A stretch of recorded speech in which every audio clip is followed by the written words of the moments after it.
Olá, gente. Boa noite. Estão me ouvindo direitinho?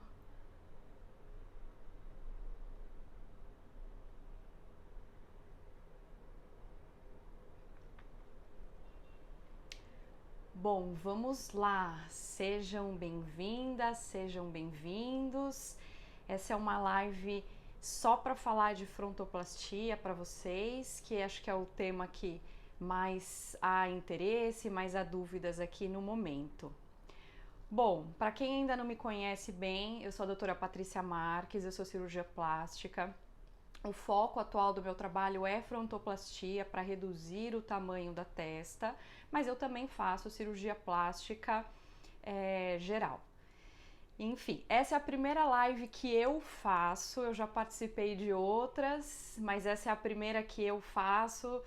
Tô aqui sozinha, confesso que eu tô um pouquinho aqui apreensiva, foi fácil iniciar, depois no final, pelo que eu vi, é fácil salvar também, espero que dê tudo certo. Bom, desde que eu falei sobre a live, eu tô recebendo uma série de perguntas, eu separei aqui as que são mais frequentes e também as que eu acho que são mais pertinentes, né? Então eu vou tentar responder tudo aqui para vocês. Vamos lá. Bom, uma dúvida que sempre pinta em tudo que é lugar é sobre valores, forma de pagamento e etc. Bom, é claro que a cirurgia vai variar de pessoa para pessoa, de acordo com as características físicas de cada pessoa, com qual procedimento especificamente essa pessoa vai fazer. Mas a grande questão da gente não passar média de valores é que a gente é proibido. O Conselho Federal de Medicina proíbe os médicos de divulgarem qualquer valor por mídias sociais, enfim, tá? Então não vai ter no Instagram, no Facebook, mesmo via direct, valores a gente não pode passar. Essa é uma ordem do Conselho Federal e a gente não pode descumprir. Quem quiser saber uma média de valores, orçamento só pode ser feito após avaliação de cada caso, mas uma média de valores dá para saber por e-mail ou por WhatsApp e na bio tem esses contatos, tá bom? O mesmo vale, já pegando o gancho, para foto de antes e depois. É proibido postar foto de antes e depois, mesmo com consentimento de paciente. Isso está no Código de Ética Médica, o Conselho de Medicina proíbe, a Sociedade de Cirurgia Plástica também proíbe, tá bom? Uma pergunta interessante que eu recebi mais de uma vez é quantas cirurgias eu já fiz. Eu achei isso interessante. Eu não sei o número exato, não fico contando, a gente tem esse tipo de controle, lógico, mas eu não sei o número exato. Mas eu sei que a gente já passou de 300 pacientes, que é um número bem expressivo. Eu até pensei em comemorar na época, mas achei que não seria legal postar esse tipo de coisa, mas enfim, já que perguntaram, agora eu respondi. Homem pode fazer frontoplastia? Sim, pode. Só que deixar bem claro, o objetivo da cirurgia é reduzir a testa, não é para tratar calvície. Calvície é tratada com transplante capilar. Então, homem pode fazer frontoplastia para reduzir o tamanho da testa e a gente vai ter que avaliar, claro, as características desse homem, se ele tem calvície, se em algum momento ele vai precisar de transplante capilar, enfim. Então é importante ter uma boa avaliação de tudo, mas pode fazer. O número de pacientes masculinos é menor, mas hoje mesmo eu operei um homem. Quanto reduz? Me perguntam. Reduz para ficar exatamente a medida do terço inferior e do terço médio? Reduz o quanto a pessoa quiser ou reduz o quanto dá? É o quanto dá. A gente não precisa ter exatamente a mesma medida, até porque muitas vezes o terço inferior e o terço médio também não são exatamente iguais. Eu diria que até 1 centímetro de diferença é muito normal, né? Então a gente não busca ficar exatamente igual. Quando é possível, a gente faz, mas esse não é o objetivo extremo. É a gente reduzir, harmonizar, mesmo que ainda tenha uma pequena diferença. E claro que a gente leva em consideração o desejo da pessoa, às vezes a pessoa não quer uma redução tão expressiva, às vezes a pessoa quer uma redução mais expressiva, tudo isso é levado em consideração, mas o que manda mesmo é a elasticidade da pele de cada pessoa. E isso a gente não tem como controlar ou como prever. A média que a gente consegue é em torno de 2 a 2,5 centímetros. Tem pessoas que não conseguem chegar em 2 centímetros e tem pessoas que chegam a 3, por exemplo, mas a média é entre 2 a 2,5. Vamos lá. Se é possível modificar a linha capilar? Sim, o desenho da linha capilar. Sim, muitas vezes é. É muito comum em mulheres, por exemplo, uma linha capilar em coração, em que aqui no centro há como se fosse um biquinho e aqui nas laterais é um pouco mais alto, como se fossem pequenas entradas. Isso, por exemplo, é possível modificar, deixando essa parte aqui um pouquinho mais retilínea. Agora, pessoas que já têm a linha capilar aqui muito quadrada, que tem entradas, por exemplo, daí dificilmente a gente vai conseguir fazer uma linha capilar muito arredondada só com a frontoplastia. Varia muito de pessoa, de caso, lógico, mas é difícil arredondar quando já não é redondinha. Quando é redondinha é fácil manter. Para arredondar mesmo, o ideal seria depois trabalhar com o transplante capilar. Eu vou falar mais sobre isso daqui a pouco. Se melhora as entradas, pode até melhorar entradas, mas a frontoplastia em si não é para tratamento da entrada, ela é redução de testa. Dependendo, se for possível, eu puxo mais da lateral do que do centro para melhorar ou até mesmo corrigir uma entrada, mas vai variar do tamanho da entrada, do grau de desproporção do rosto e também da elasticidade da pele da pessoa. Se a cirurgia rejuvenesce a testa, sim, esse é um efeito, eu brinco que é o mini lifting, quando a gente vai dar os pontinhos finais, acaba que dá uma esticadinha na pele.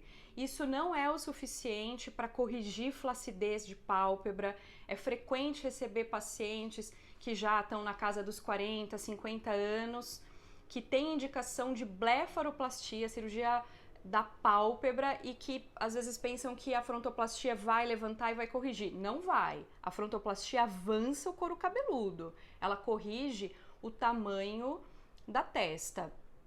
Não vai corrigir queda de sobrancelha, excesso de pele da pálpebra. Daí a gente tem que fazer outros procedimentos, tá? Já pegando o gancho, é possível fazer procedimentos associados à frontoplastia. Não é qualquer um que pode ser feito. Cirurgias grandes, como lipoaspiração, abdominoplastia, mastopexia com prótese, a gente não faz junto. Mas uma blefaroplastia é possível fazer, uma otoplastia é possível fazer, uma elevação de sobrancelha é possível fazer.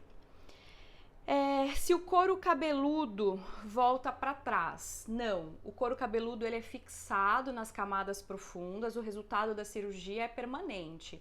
Não vai a testa voltar ao tamanho que era antes com o passar dos anos. Sobre lixamento, isso tem gerado bastante dúvida, até no canal do YouTube tem um vídeo sobre lixamento ósseo, para quem quiser entender um pouquinho melhor.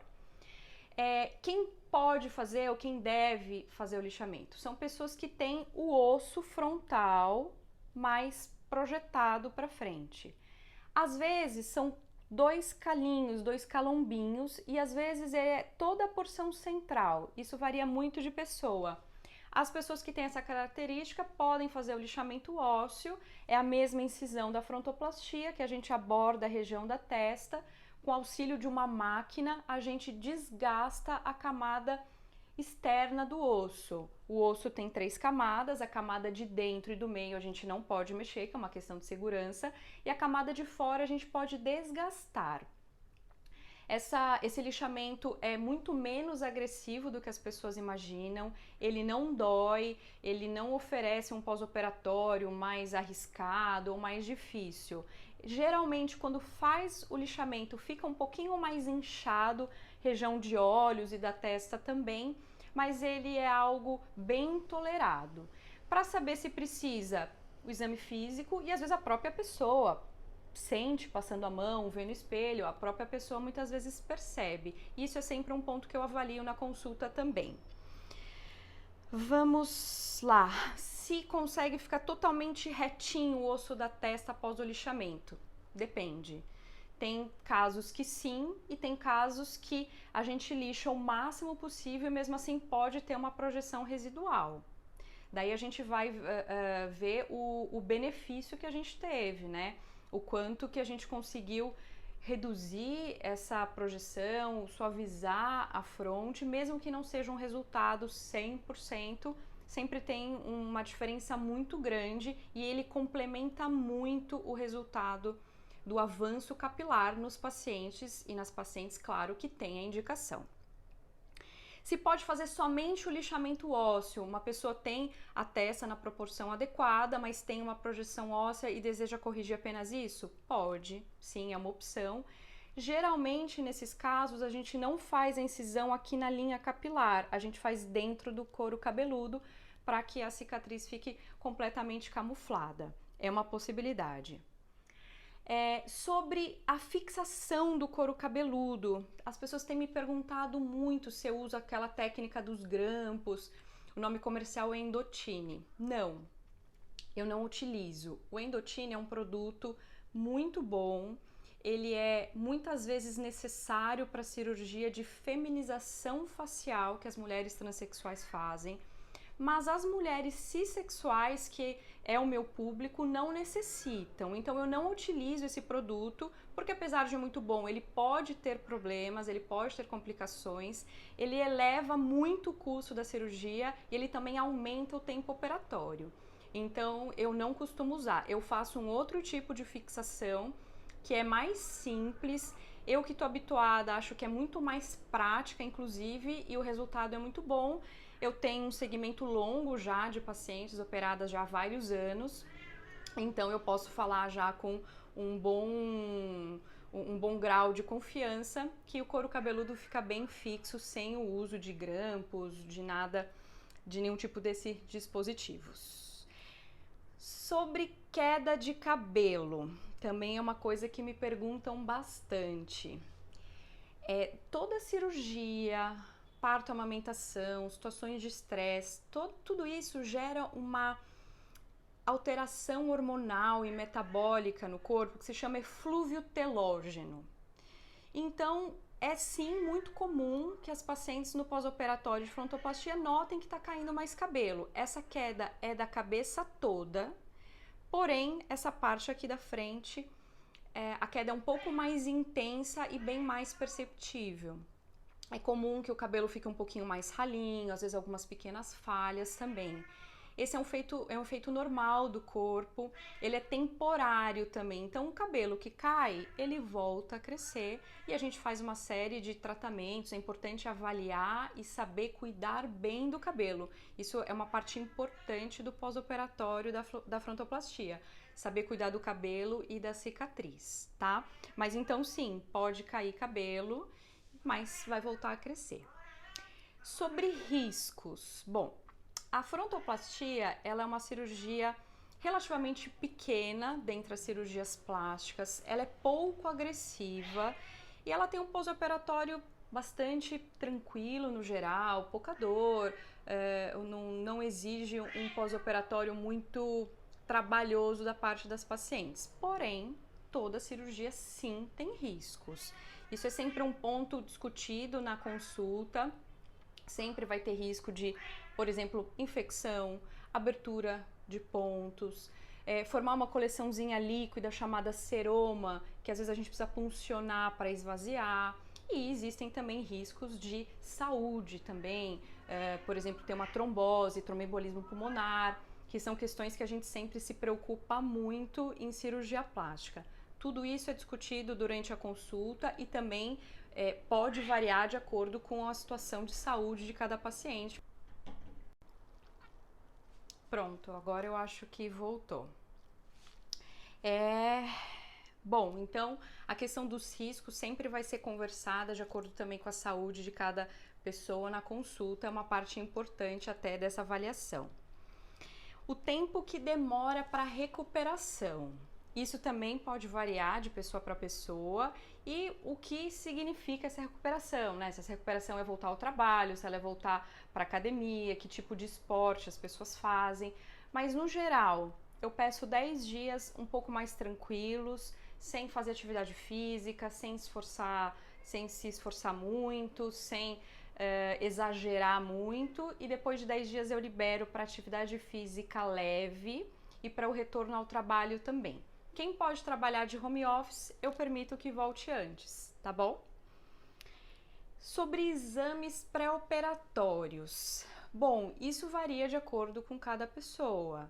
No geral, a gente sempre vai precisar de alguns exames de sangue e uma avaliação cardiológica. Mas quais são os exames de sangue? Qual vai ser o tipo de exame cardiológico? Isso vai variar com a saúde da pessoa, com a idade da pessoa também. Então, isso é visto após a consulta, ok? Me perguntaram recentemente mais de uma vez se existe frontoplastia no SUS.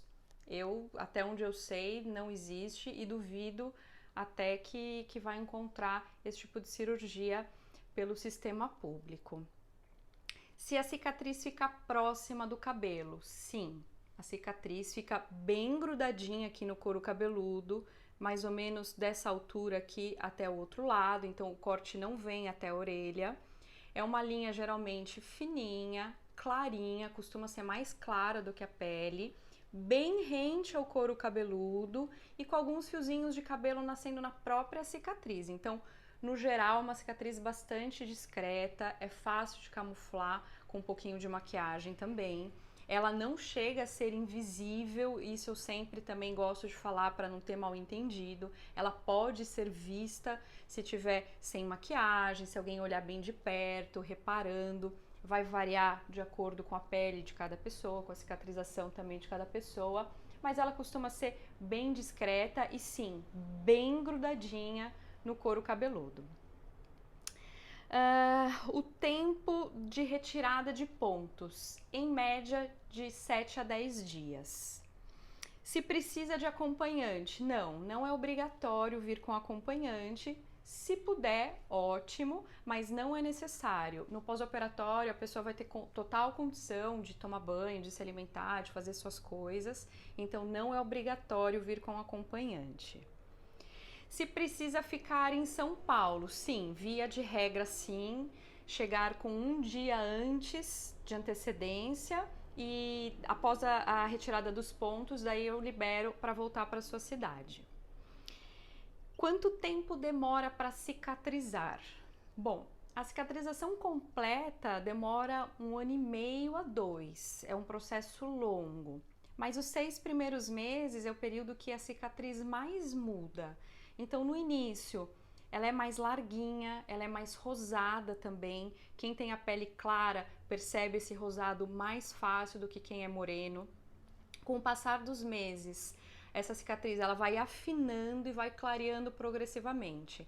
Ela muda, então, bastante nos 6 primeiros meses, que é onde a gente precisa cuidar com mais afinco, mas o processo de cicatrização completo demora até 2 anos. Sobre o tipo de anestesia. Bom, aqui tem bastante coisa para falar. Anestesia recomendada para cirurgias do tipo da frontoplastia é a anestesia geral. Então, a frontoplastia ela é feita no hospital, num centro cirúrgico, todo equipado e com anestesia geral feita por um médico especialista, o anestesista. As pessoas têm medo, às vezes me perguntam se a anestesia geral é perigosa. Não, ela não é perigosa. É claro que tudo tem riscos, a cirurgia, a anestesia, existe esse tipo de situação. Mas ela é a anestesia mais segura que a gente tem, especialmente para os procedimentos que mexem no rosto e no pescoço. Durante a cirurgia, a gente precisa mobilizar a cabeça, então é importante que o paciente esteja totalmente anestesiado, relaxado e com suporte ventilatório, tá? Essa anestesia ela é muito segura e muito confortável. Geralmente, os pacientes acordam muito relaxados e até surpresos que já foi a cirurgia e eles nem se recordam direito, que foi tudo muito rápido, muito tranquilo, não teve aquele processo de ansiedade, de dor. Então eu faço sempre dessa forma. Uma pessoa me escreveu que tem gente que faz com anestesia local. Bom, eu faço o que é o correto. Eu não vou, nessa altura do campeonato, arriscar a minha reputação, arriscar a saúde e a vida de um paciente para não fazer no hospital, para economizar o anestesista. Eu particularmente acho que é uma loucura fazer em consultório, fazer com anestesia local, fazer só com sedação também.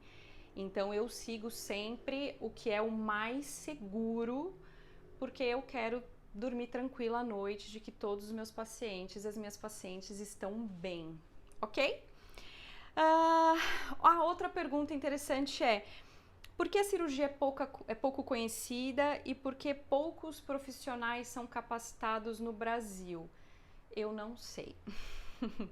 Essa não é uma cirurgia muito realizada no mundo todo, mas de fato em alguns países, Espanha, Estados Unidos, Colômbia, enfim, em outros países a cirurgia é um pouco mais falada, um pouco mais realizada. No Brasil, a questão da estética facial, de falar sobre o tamanho da testa, virou um tabu, e mesmo entre cirurgiões o medo da cicatriz sempre foi algo muito grande. Então eu não sei porquê, mas de fato é muito difícil encontrar profissionais que tenham experiência nessa técnica. Se ela eleva a sobrancelha, né? Bom, eu já tinha até falado inicialmente. Não, ela não é a cirurgia em si não eleva. É possível elevar fazendo algum procedimento associado durante a cirurgia, sim, mas apenas a cirurgia não eleva. Não está anotado aqui, mas eu lembrei de uma dúvida interessante. Às vezes as pessoas me perguntam: quando faz o lixamento ósseo, reduz mais a testa? Não.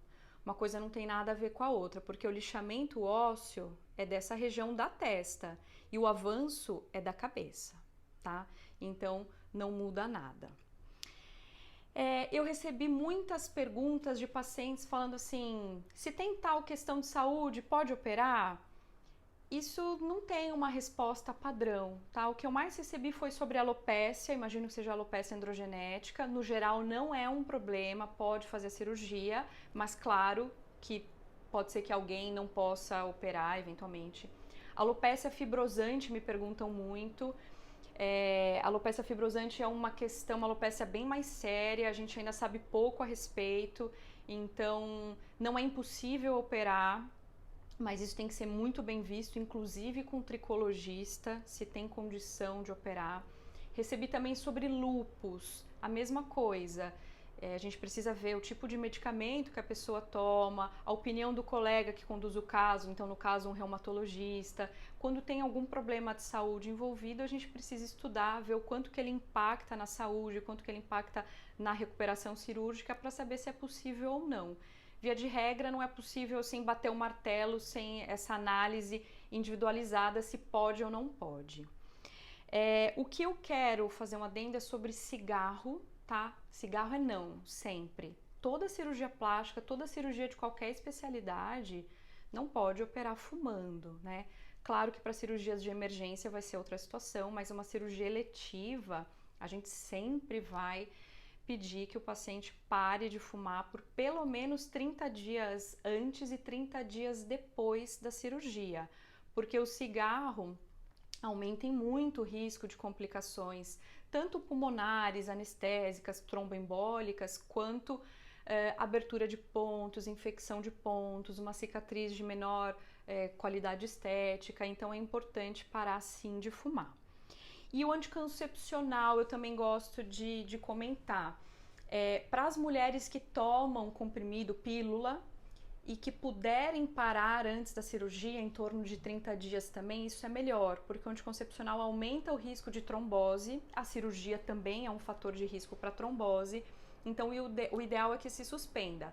É claro que vão ter mulheres que não vão poder suspender por conta de ter uma endometriose, uma síndrome do ovários policísticos, enfim. Daí, nesses casos, a gente vai ver como é o manejo, mas sempre que for possível é bom suspender os anticoncepcionais. Sobre a duração da cirurgia. Bom, em torno de 1h30 é a duração da cirurgia. Não é necessário ficar internado no hospital, é necessário ter algumas horas de observação após a cirurgia, mas pode ser liberado de alta no mesmo dia, ok? Quanto tempo de antecedência agendar? Bom, eu costumo recomendar para marcar consulta em torno de 3 meses de antecedência da data desejada, pelo menos. Se essa data for julho ou dezembro, janeiro, que são os meses mais concorridos, eu acho que é prudente até marcar antes, porque felizmente a nossa agenda é cheia e muitas vezes a pessoa vem assim e quer operar, eu tô para entrar já de férias, às vezes até tem tempo hábil para fazer os exames, mas às vezes eu já não tenho mais horário, o hospital já não tem mais horário, então eu diria que a princípio uns 3 meses antes é o adequado. Sobre o transplante capilar, tem me perguntado muito quais são as diferenças, como é que funciona, pode fazer junto ou não. Bom, vamos lá. O transplante capilar pega fio de cabelo, geralmente existem mais de uma técnica, mas a FUE, que é a mais utilizada atualmente, pega fiozinho por fiozinho aqui de trás e põe na região da frente. O transplante é o tratamento de eleição para calvície masculina, tá? Eu particularmente não acho que ele seja uma boa opção para reduzir o tamanho da testa.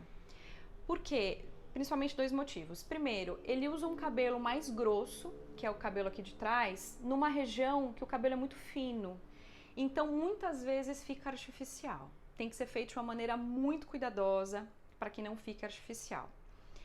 E segundo ponto, é difícil fazer uma densidade capilar igual a que a gente já tem, só com transplante, só com uma única sessão. Então, muitas vezes fica muito ralinho, tá? Principalmente com grandes reduções na faixa de 2, 3 centímetros.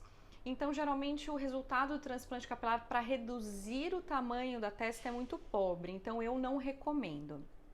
Agora, ele é uma opção boa para complementação do resultado. Então, por exemplo, pacientes que têm muita entrada, a cirurgia não consegue corrigir totalmente essa entrada, o transplante pode ser uma opção para complementar depois corrigindo a entrada. Uma pessoa que tem uma linha aqui muito quadrada, quer depois colocar um pouquinho aqui para arredondar, daí sim também o transplante é uma excelente opção. Eventualmente alguma área não cobriu muito bem o cabelo, o transplante também pode dar uma cobertura a mais na cicatriz. Então, acho que para essa complementação ele é muito bom. E como eu acho que ele é uma técnica complementar, eu não recomendo que seja feita junto com a frontoplastia, tá? Tecnicamente não é impossível, me perguntaram se poderia ser feito. Poder, tecnicamente até sim, mas eu acho que o melhor resultado é quando a gente espera mais perto de 1 ano da cirurgia, do pós-operatório da frontoplastia, porque daí a gente consegue realmente saber qual é a necessidade e fazer o que a gente realmente precisa, nem a mais nem a menos. Se tem idade para frontoplastia, tem idade mínima, é necessário ter pelo menos 18 anos completos, mas não tem idade máxima. Se a pessoa tiver saúde, tiver condições clínicas, ela pode fazer com a idade que for, tá? Não tem um máximo. Se pode usar franja no pós-operatório? Sim, pode, não tem nenhum problema. Para as pessoas que já usam franja, eu até recomendo que mantenham essa franja, porque a franja já ajuda a disfarçar, né, a cicatriz, né, nesses meses iniciais que ela tá mais rosada, e ela também já ajuda até a proteger um pouquinho do sol. E daí, conforme for tendo o processo de cicatrização, a pessoa pode deixar o cabelo ir crescendo e se desfazer da franja, e daí as pessoas vão achar que a mudança foi do corte de cabelo e não do tamanho da testa em si, tá? Então pode usar franja. Outras maneiras de camuflar e esconder essa cicatriz é usar um lenço, uma faixa, isso também pode ser feito, porém sempre tomando cuidado para não usar nada muito justo, nada que possa machucar, porque a sensibilidade do couro cabeludo fica alterada por vários meses, então a gente não pode colocar nada apertado demais, ok? Quando pode lavar o cabelo? O curativo, aquele capacetão bonito que eu acho que todo mundo já conhece, pega aqui a testa e o queixo, esse curativo vai ficar em torno de 2 a 3 dias, variando um pouquinho, tá? Assim que a pessoa tira o curativo, ela já precisa lavar o cabelo, e daí depois disso a lavagem segue a rotina normal, o hábito da pessoa, tá? Eu sempre recomendo que os pontos sejam lavados todos os dias, até a retirada deles, claro, uma vez por dia, mas a pessoa não precisa necessariamente lavar o cabelo todo, ela pode lavar só essa partezinha aqui da frente com um shampoo infantil e água corrente, ou no banho ou na pia. Quando pode fazer química? As pessoas me perguntam muito, né? Química, também sobre fazer escova, chapinha no cabelo. No geral, eu recomendo em torno de 2 meses, mas essa é uma recomendação um pouco arbitrária, porque o que vai definir mesmo é a queda de cabelo. Então, pessoas que não têm nada de queda de cabelo, às vezes até a gente consegue liberar um pouquinho antes, tá? Não muito, porque a queda nem sempre se manifesta antes de um mês e meio, mas um pouquinho antes. Agora, se essa queda se estender mais tempo, a gente vai ter que segurar o processo da química, da escova, da chapinha também, porque isso piora muito a queda, agride muito o cabelo, então daí a gente tem que restringir um pouco isso por mais tempo. Então, na verdade, o que determina é a queda de cabelo. Se pode fazer consulta online? Sim, a gente trabalha com consulta online, ela é agendada, ela é feita no Skype e pode ser feita sim, sem problema algum. Uma pergunta interessante que eu recebi também, achei tão específica que eu até quis falar a respeito aqui, é se altera a irrigação sanguínea. A pessoa fala, eu tenho medo de alterar muito a irrigação sanguínea e necrosar tudo. De fato, altera, porque uma parte dos vasos que irrigam o couro cabeludo são seccionados, são cortados. Mas a chance de ter uma necrose ela é muito baixa, porque essa região é muito irrigada. A gente tem 3 grandes vasos de cada lado irrigando o couro cabeludo, então 6 vasos no total. A gente secciona 2, então sobram 4. Para irrigar o couro cabeludo, 1 já seria suficiente. Então a chance de ter qualquer problema é muito baixo, mas que a irrigação ela é alterada, ela é. Isso tende a voltar ao normal depois, porque os vasos eles vão também cicatrizando e vão se reformando, então com o passar dos anos isso tende a voltar ao normal. Bom, das 45 perguntas que eu separei aqui, eu já respondi todas.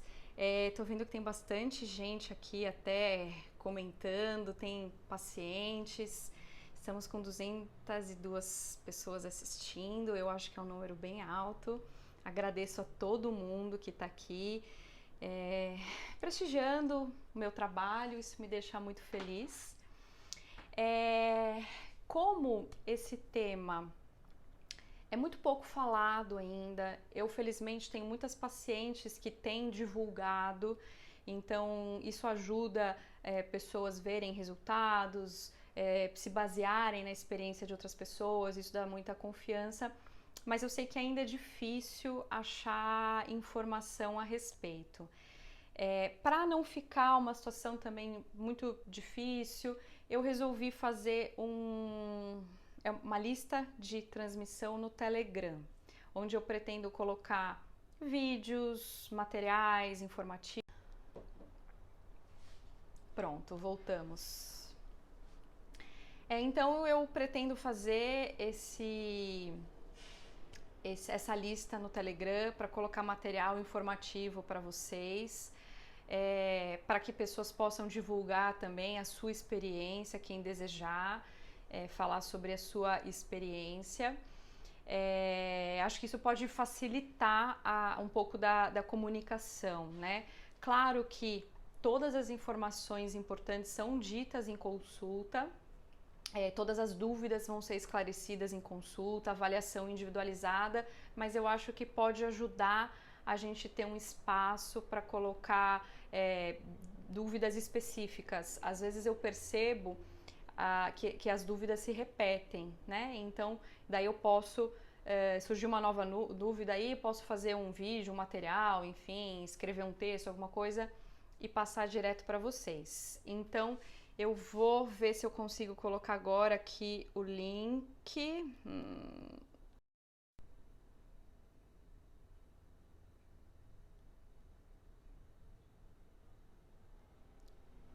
Coloquei aqui, vamos ver. Eu vi que alguém falou que, vem para Bahia.